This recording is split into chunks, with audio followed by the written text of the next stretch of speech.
Guys, this one is not too bad at all, the walk. I could do this. Make it wicked, sir. This is the Berrydise Island. Hello.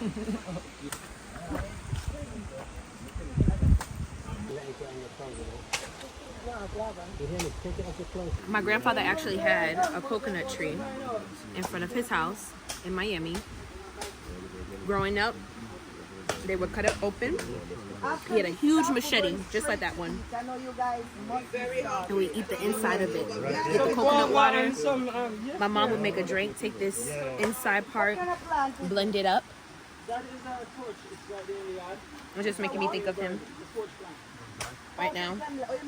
It's so delicious. It's fresh. So good.